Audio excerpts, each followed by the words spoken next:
This is Duncan Turner from the Vagina Doctor podcast. Welcome to the Consult With Me segment where we take a deeper look into our most frequently asked questions. But what do I know? I'm just a vagina doctor. All right, here we are. Good morning. We're in our new podcast studio. We are. Congratulations to you. Yes, and to you. And we just did our first episode. Yeah. With Erica Hoffmaster, dietitian. I'm super excited about her and that. But we're doing Consult With Me right now. TruDiagnostic is a test that we just got into the office. I haven't done mine yet. Have you done yours? No. Okay. And you got interested in it because we're doing a lot of work with Jeremy from the Vitality Collective. Yes. And we wanted to add this test to the group of tests that we're doing for patients. So I wanted you to speak to that test. And there are a number of companies that do similar tests. They're called Epigenetic tests. They're looking at the genes. Yeah. And they are TruDiagnostic is one that really specializes in this, and they seem to make it very easy for clients to offer it to their patients. They basically work directly with physicians. It's a blood test, and what we're looking at are the individual's genes, looking for things that put them at risk for certain diseases, and also giving an idea about the biological age as opposed to calendar age of a client.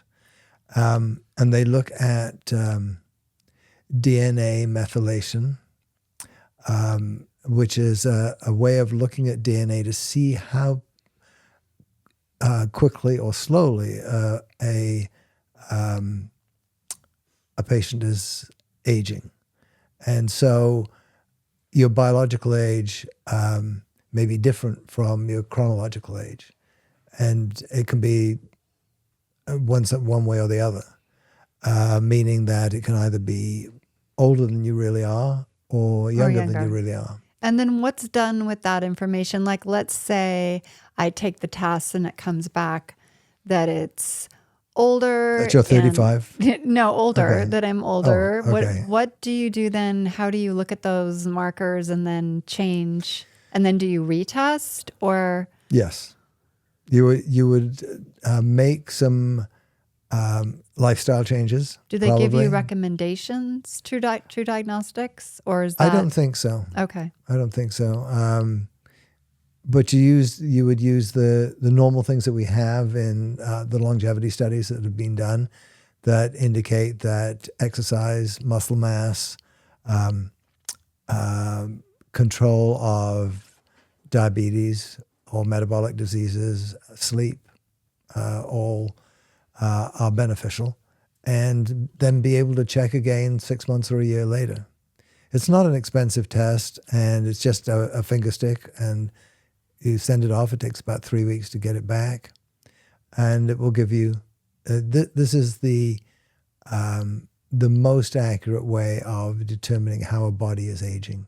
So it's very helpful. Yeah. And remember, a few years back before the pandemic, a lot of people were doing NAD to help with these tests. If they came out older, they were using NAD to. Yeah. There was that was telomere testing at the time, and it was one of the ways that we could evaluate whether taking NAD, either oral or injectable or IV, was a benefit.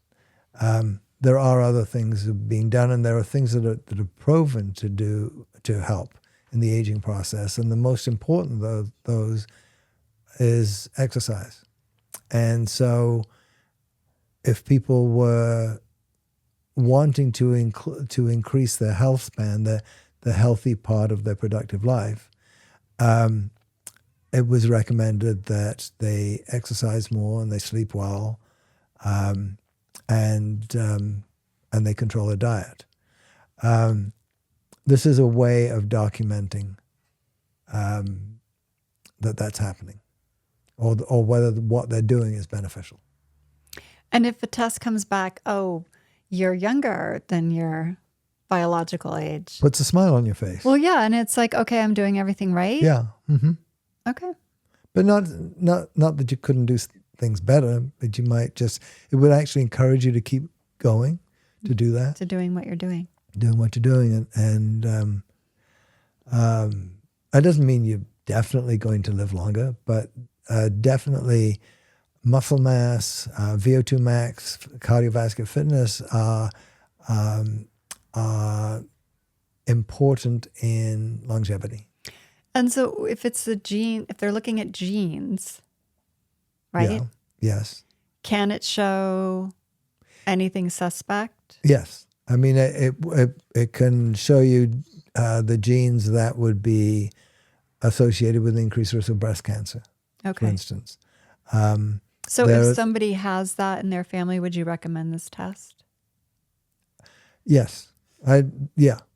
I mean, it may already have been tested for if there was breast cancer in the family, but this would be included. So I think that's a good indication for it. Yeah, I'm really excited about all these diagnostic. Well, testing. there's a downside for some people that they don't want to know. Yeah, that would be me. But you're going to do the test. I don't know. It's still sitting on the kitchen table. Right. I haven't done it. Yeah, okay. You're right. I didn't realize there was that much reluctance. Yes. There's and one of those things. I don't even want to do my own breast exam. I'm afraid. Yeah. I'd rather. Yeah. So get your mammogram every 2 years. I have you do it when I get freaked out. Yes. I don't want to feel anything. Right. But there is a part of the basic epigenetic test from TruDiagnostic is looking at particular genes that are associated with an increased risk of Alzheimer's. And that's been probably the most frequent reason that people have chosen not to do the test. Not that it means that you're definitely going to have Alzheimer's, but you have an increased risk. Well, see, that I'd want to know. Well, we just have to give you a part answer, not tell you everything that you tested for. Well, I'm just saying I would want to know that. Yeah. Yeah. Some people don't. Yeah. I mean, it's just, it's interesting that how people respond to that. They just don't want to know. Yeah. But it's, as I say, it's an easy test to do. We have it available for patients, and it takes about 3 weeks to get a result.